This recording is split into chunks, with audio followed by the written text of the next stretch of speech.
क्या अंतरिक्ष में भूत होते हैं? हम सब जानते हैं कि मरने के बाद इंसान की आत्मा आसमान में जाती है, लेकिन क्या हो अगर वो आत्माएं वहीं उस अंधेरे वैक्यूम में भटक रही हों? साल 2003 चीन का एस्ट्रोनॉट यांग लीवई धरती से हजारों किलोमीटर दूर स्पेस में अकेला था। वहाँ कोई हवा नहीं थी, कोई इंसान नहीं था, सिर्फ मौत जैसा सन्नाटा था। लेकिन तभी उसे एक आवाज सुनाई दी, एक दस्तक। ये आवाज स्पेसशिप के अंदर से नहीं, बाहर से आ रही थी, जैसे कोई अदृश्य शक्ति या कोई भूतिया साया स्पेसक्राफ्ट का दरवाजा पीट रहा हो और अंदर आना चाहता हो। यांग लीवई ने खिड़की से बाहर देखा, लेकिन वहां कोई नहीं था। तो आखिर वो कौन था जो 20 घंटे तक यांग लीवई का पीछा करता रहा? क्या वो कोई एलियन था या अंतरिक्ष में भटकती कोई प्यासी आत्मा? चलिए पर्दा उठाते हैं इस खौफनाक राज से। दोस्तों, अक्सर हम स्पेस को साइंस की नजर से देखते हैं, लेकिन आज हम उसे डर की नजर से देखेंगे। कहानी शुरू होती है 15 अक्टूबर 2003 को। मिशन था शेनजू 5। चाइना पहली बार अपने दम पर इंसान को ऊपर भेज रहा था। यांग लीवई,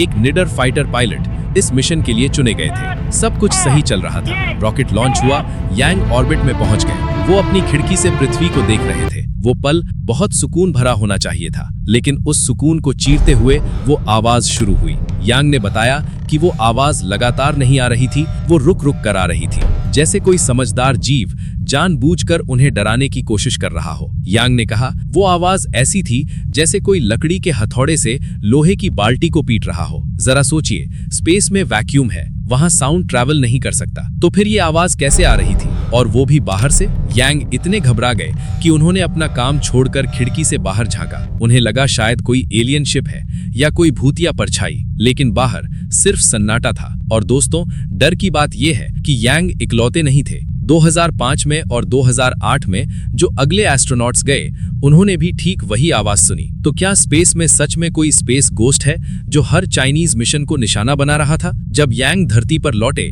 तो लोग कहने लगे कि ये अंतरिक्ष के देवताओं या भूतों की चेतावनी थी, लेकिन असली जवाब भूतों की कहानियों से भी ज्यादा दिलचस्प है। ये राज छिपा है फिजिक्स के एक सिंपल नियम में। दोस्तों, स्पेस में तापमान एक जैसा नहीं रहता। जब स्पेसक्राफ्ट सूर्य के सामने होता है तो वो तवे की तरह तपता है, 100 डिग्री से भी ऊपर, और जैसे ही पृथ्वी की परछाई में जाता है वो बर्फ जैसा जम जाता है, -100 डिग्री। इस भयानक टेम्परेचर चेंज की वजह से कैप्सूल का मेटल फैलता यानी एक्सपैंड और सिकुड़ता है। याद है पुरानी हवेलियों वाली फिल्मों में दरवाजे कैसे चू चू करते हैं? ठीक वैसे ही स्पेसक्राफ्ट का मेटल स्ट्रक्चर चिल्ला रहा था। वो नॉक किसी भूत का नहीं, बल्कि मेटल के मुड़ने की आवाज थी। चूंकि यांग कैप्सूल के अंदर बैठे थे और कैप्सूल के अंदर हवा थी, इसलिए वो वाइब्रेशन साउंड बनकर उनके कानों तक पहुंची। लेकिन दोस्तों, 1 मिनट के लिए साइंस को साइड में रखते हैं। जरा यांग लीवई की जगह खुद को रखकर सोचिए। आप धरती से लाखों मील दूर हैं, अकेले, और अचानक दीवार पर कोई खटखटाने लगता है। उस वक्त आपका दिमाग